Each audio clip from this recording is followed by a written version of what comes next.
operators, the managers at the hotline, 305-995-3000, and it's very quiet. Very, very few calls this morning. If anything, some parents of students with disabilities, but not in the ESC modified curriculum, some parents in a couple of schools thought that today was the first day, but not so. That was quickly dealt with. So obviously, tomorrow we will have the same cohort of students returning. Then Wednesday, things will shift significantly. Wednesday, we'll bring back the remaining grades for elementary school, and that's 2nd, 3rd, 4th, and 5th grade. We'll bring back 6th, 9th, and 10th graders. And then, obviously, by Friday, we will bring back the remaining grade levels. That's 7th, 8th grade, 11th, and 12th graders.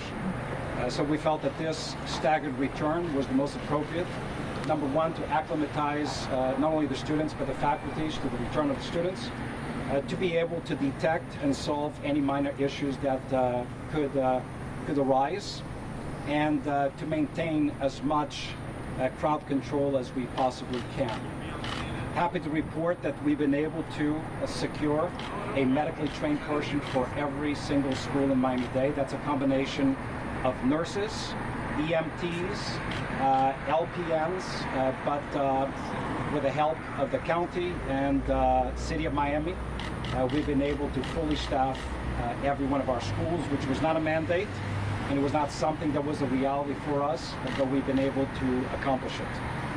All employees are declaring their readiness to report to work via our application that requires a self-assessment for symptoms. Today, in terms of staffing, we did not have an issue. We prepared literally hundreds upon hundreds of substitute teachers to be deployed rapidly, considering some of the challenges that I know other districts have faced, but we did not have that reality here. We have processed about 700 teachers based on their underlying conditions for accommodations under the Americans with Disabilities Act. We have about 75 people in a pipeline at this point. They are, at this point, their files are being reviewed by doctors, and we do not believe that that will pose an issue for us, because every one of the teachers that has been accommodated through ADA rights has been assigned to an MSO class. So they are accommodated and they are teaching. About 50%, obviously, of the pre-K, K, and first grade students are learning from home today.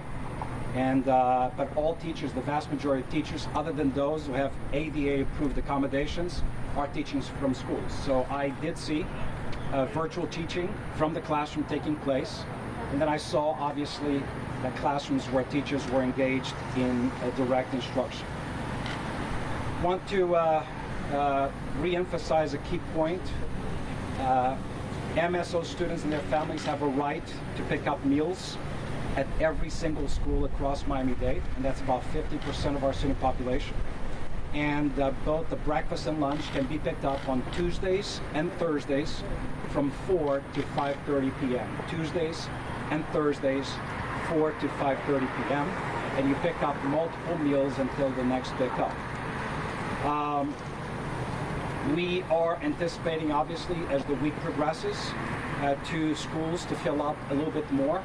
But we do not expect any one of our schools at this point to exceed the previously established thresholds for attendance, which regularly are no more than 75% unless the school has additional capacity created through non-traditional school spaces. And a couple of schools wanted to accommodate more students and, in fact, made themselves available of either a cafeteria that may not be used to have kids sit there. In fact, food is distributed to the classroom, or a media center that may be used as a classroom. Yesterday, I was preparing myself for three types of liabilities. One, the weather. The forecast indicated maybe rain this morning. We lucked out. We had every single student arrive without any complications. I saw parents and students queuing up, entering schools with appropriate distancing. I saw employees revealing their thumbs up badge based on self-assessment. I saw students being picked up by their teachers and taken to the cafeteria or their classrooms for their first meal, for breakfast, and then I saw active instruction on first day. Most of these students obviously knew their teachers from their online experience. The second liability I was preparing myself for was a staffing challenge.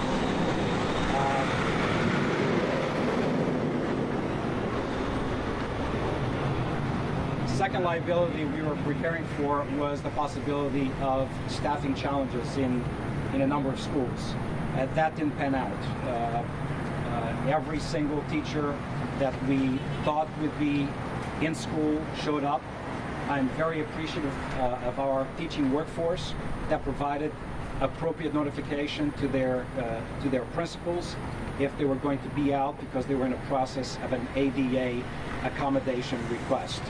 So we did not experience that. And lastly, obviously, because of challenges that we faced in the first couple of weeks of the school year dealing with technology, we braced ourselves for possible interference with our systems, and none have been detected.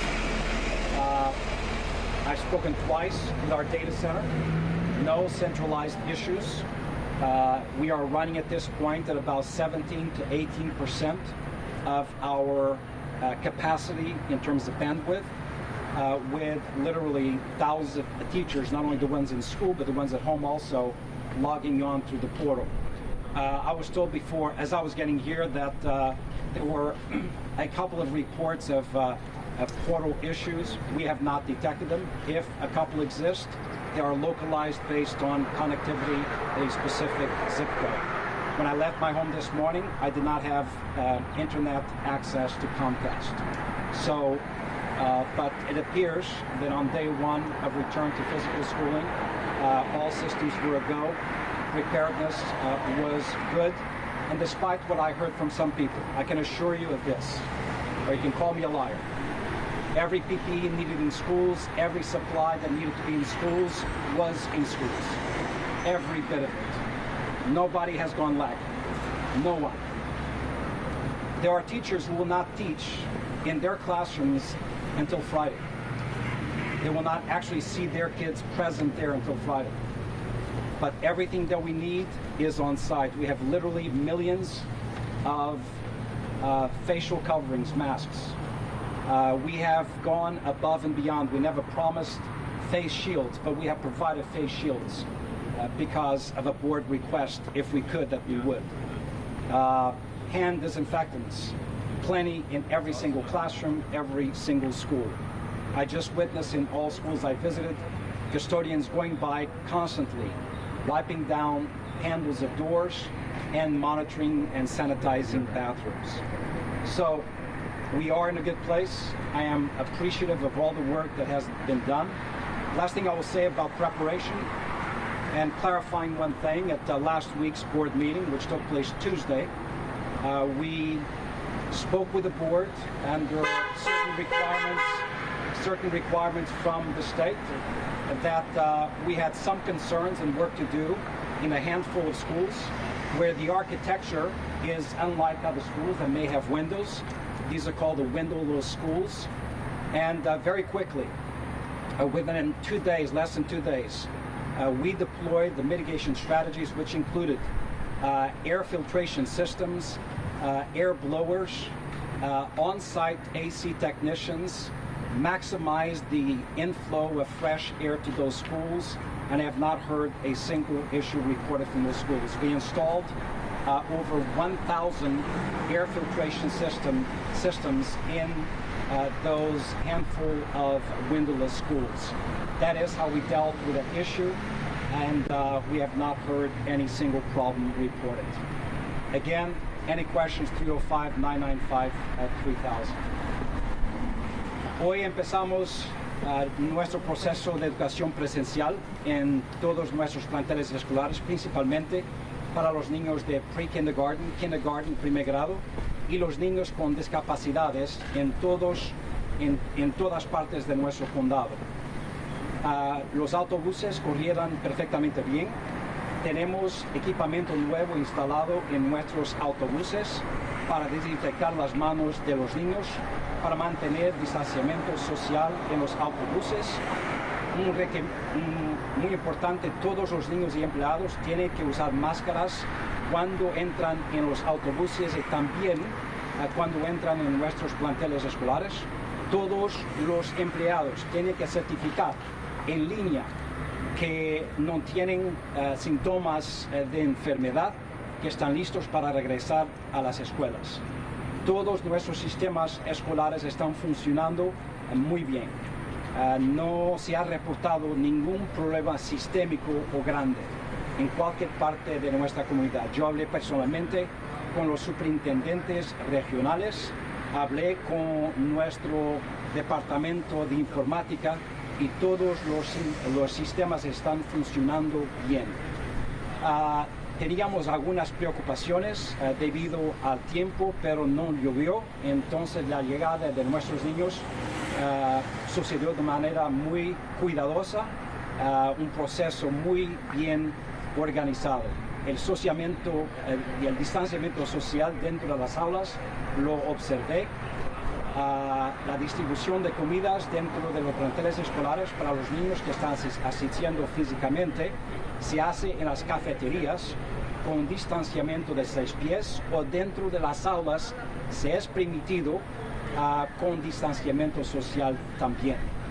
Para los padres de familia, y eso representa un 50% de nuestros niños, que continuaran con la opción de aprendizaje a la distancia, tienen el derecho de correr la comida, el desayuno y el almuerzo gratis en cualquier plantel escolar en nuestro sistema escolar los martes y viernes y jueves, martes y jueves, entre las 4 y las 5:30 de la tarde.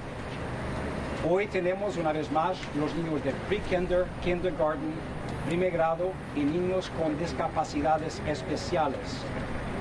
Mañana el mismo horario continúa con el mismo grupo de estudiantes, pero miércoles vamos a adicionar los niños de segundo grado, tercer, cuarto y quinto grado, los niños de sexto grado, nono grado y 10º grado.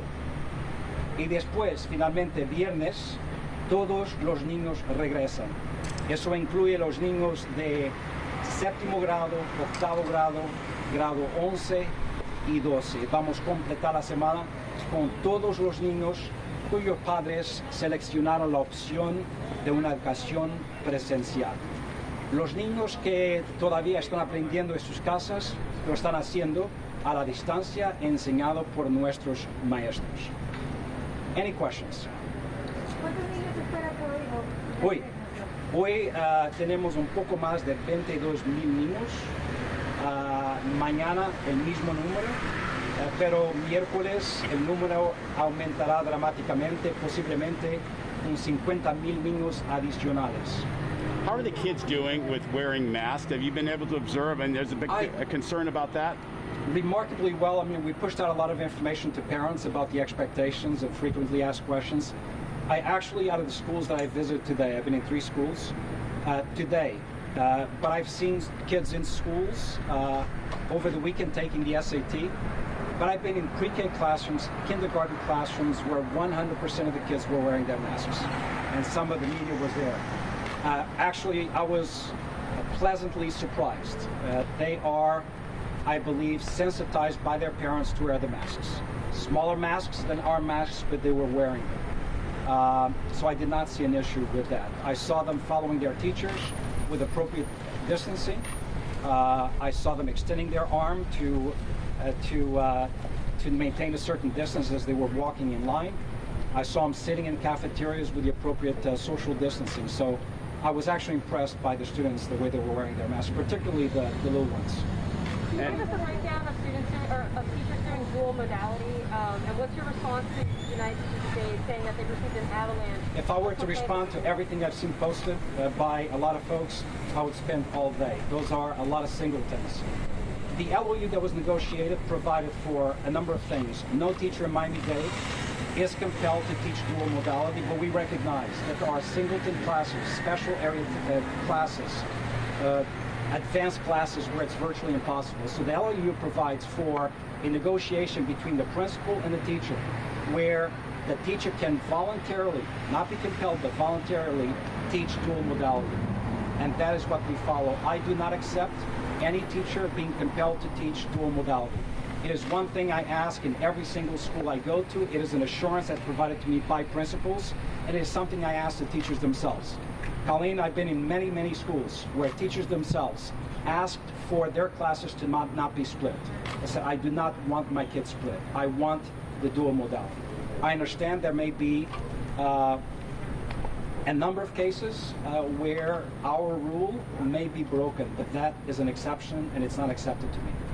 Superintendent, hay sitios web dedicados de maestros que han publicado incluso fotografías de algunas escuelas que dicen que no están preparadas para ese inicio de clases. Yo no sé cuándo se sacan esas fotos, pero puedo garantizarlo a ustedes y a nuestra comunidad que todas las escuelas fueron inspeccionadas, pasaron los protocolos, los directivos publicados por nosotros, que siguen la dirección del Departamento de Salud, listas muy rigurosas de limpieza y de posicionamiento de equipamiento, y yo no lo he visto.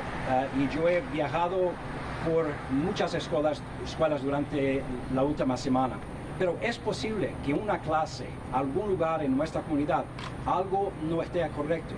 Y yo estoy pidiendo a los maestros, hable con el director de escuela, puede llamarme directamente. Yo sé que alguien en mi escuela iPrep lo hizo, no directamente a mí, desafortunadamente, pero lo hizo.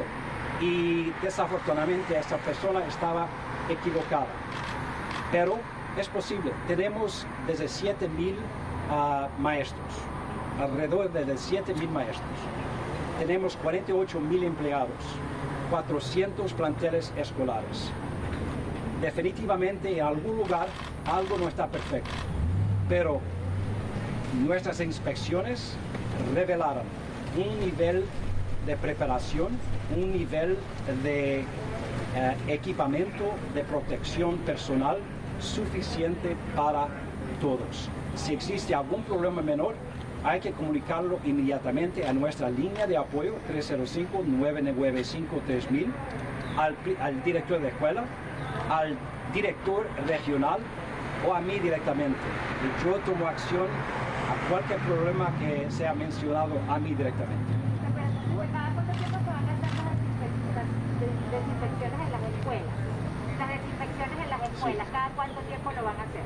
Una buena pregunta. Todos los planteles escolares y los autobuses escolares son desinfectados de una manera muy rigurosa todas las noches, pero durante el día hay ciclos de desinfección en todos los planteles escolares.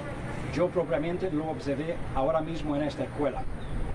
En los autobuses escolares, entre las rutas viajadas por los autobuses, también los asientos son desinfectados, pero por las noches todas las escuelas son desinfectadas.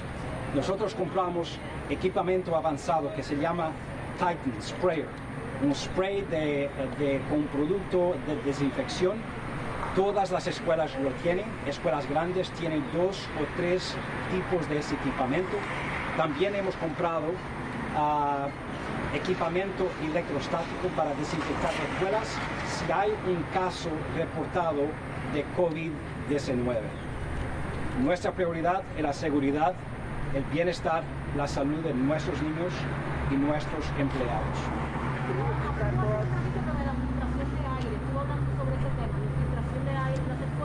Nosotros cambiamos más de 43,000 filtros de aire acondicionado. Eso significa todos los filtros en los sistemas de aire acondicionado en nuestro sistema escolar, no solamente las escuelas y las oficinas también fueran cambiados. Progresivamente estamos cambiando muchos más por un filtro mejor que se llama MERV 13, una mejor calidad de filtro. Es un proceso. También instalamos en muchas escuelas que no tenían ventanas equipamiento de filtración de aire. Claro, posicionamos más de 1,000 equipamientos para esas escuelas para proteger a los niños y empleados en esas escuelas.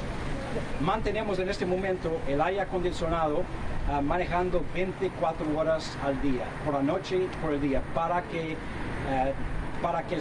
tengamos la certeza que el sistema está manejando muy bien. Recibí un reporte de aire acondicionado en nuestro sistema escolar 100% funcionando en este momento. Pero en las escuelas que no tienen ventanas, tienen ellas técnicos de aire acondicionado para tener una respuesta muy rápida si es necesario. Can you repeat your previous question about the type of sprayers and Yes. what do you guys do when if you have a positive case on campus? So part of the protocol, every single school in Miami-Dade, depending on size, received 1 or more Titan disinfectant sprayers. And then we bought 100, they're already here. We have 800 more on the way, electrostatic sprayers.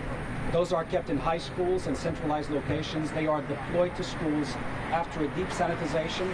They are used, the electrostatic sprays used to once again go a deeper level of disinfection in classrooms or areas of school where there may have been a positive case. That's part of our protocol of early identification of cases, contact tracing investigation, quarantining of potentially impacted individuals, the closure of classrooms or portions of the school, but also through the contact tracing, investigate if that child may have had a sibling in another school and do the same in other schools. We are aided in this via rapid communication tools, a partnership with Miami-Dade County where we're using their contact tracing software. And this was something the county acquired for $800,000. And I urge everyone to download it. In addition to the 600 contact tracing investigators hired by the county. So we work in collaboration with the county, with technology, and the local health department.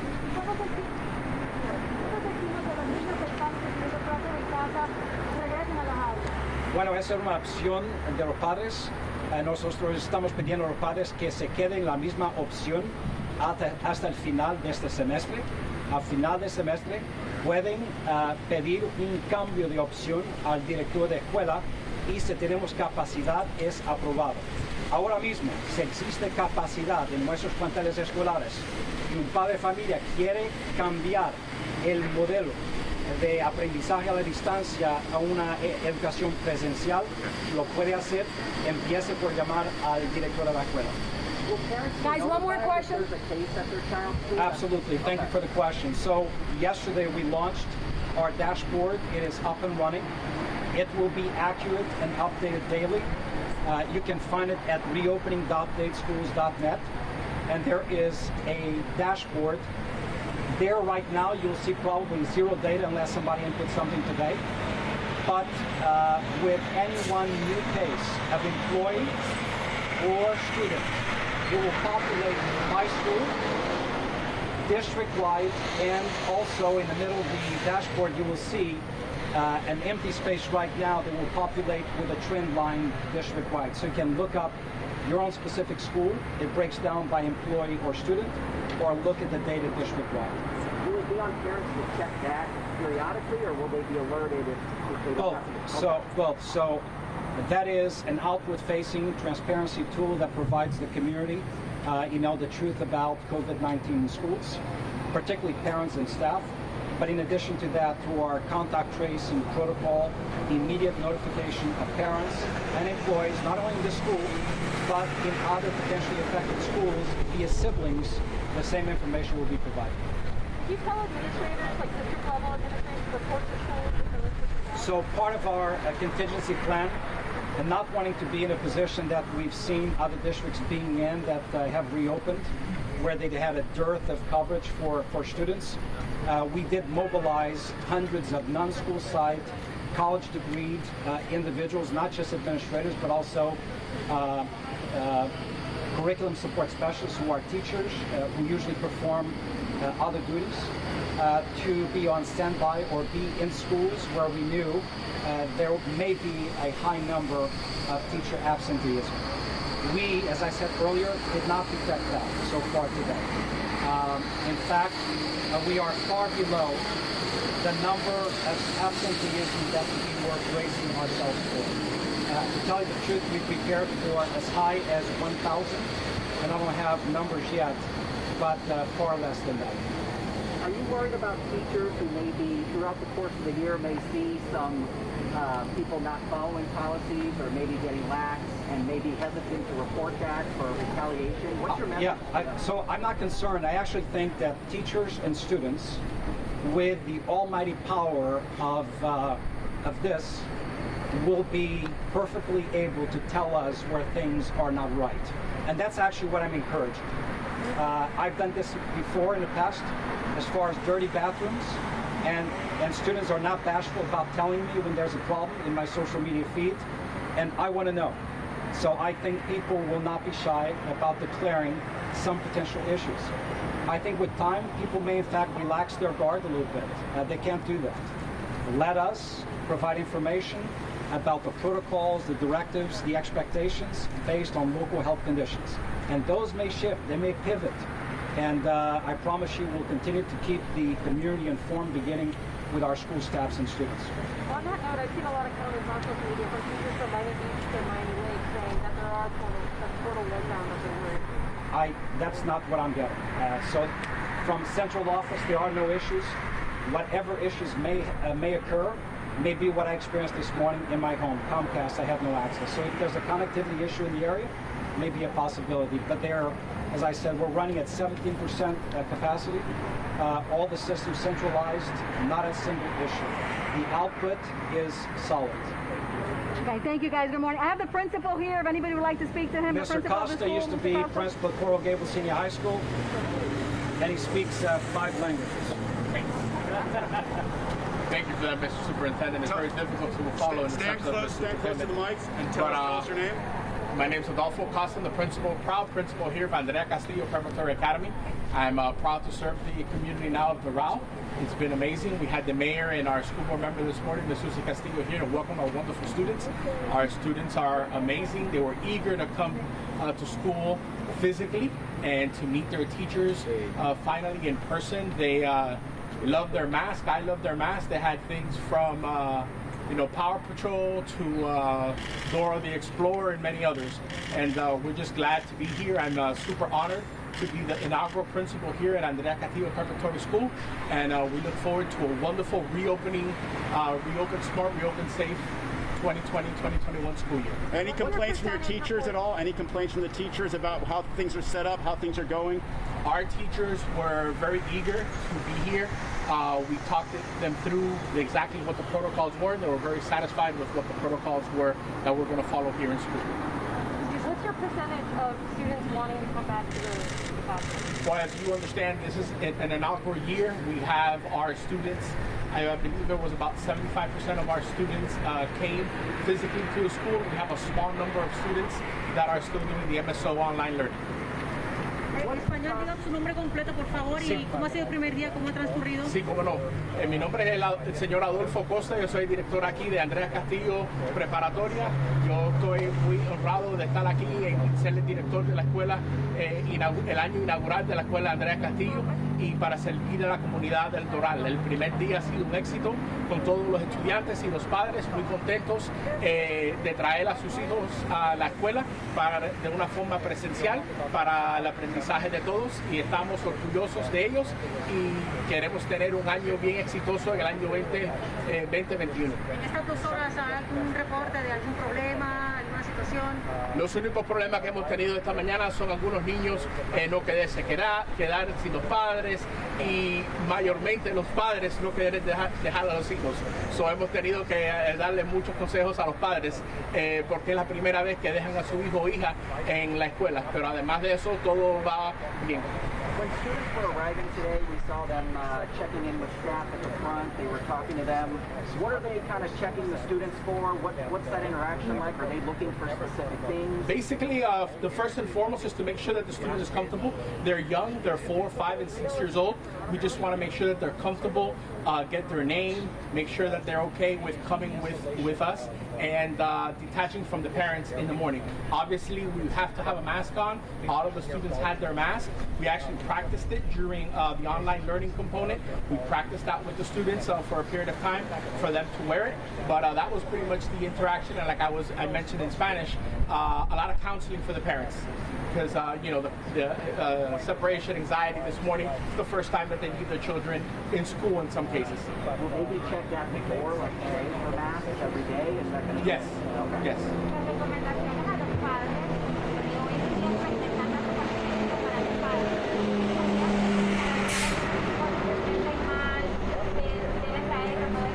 El distrito puso un boleto a todos los padres que nosotros también pusimos en el Instagram para algunas preguntas de ellos ejercer en la casa, para básicamente si el estudiante está enfermo, ¿okay? De dejarlo en casa, no lo traerlo a la escuela para someterlo al estudiante a estar enfermo en la escuela. Eso es parte del protocolo que le estamos haciendo, pidiendo a los padres que le tomen la temperatura a los hijos antes de llegar a la escuela. Nosotros no lo estamos haciendo, pero los padres lo están haciendo y nosotros tenemos los equipos para comenzar a hacerlo si faltaría. También, como dijo el señor Carvalho, tenemos el señor del EMT que está aquí, por si algún estudiante se enferma durante el día, para que lo revise para asegurarlo que el estudiante está bien. Thank you. Gracias. Hey guys, I'm going right down the line with the page. Just connect to him. I gotta get a video killed the thing. Give me a second.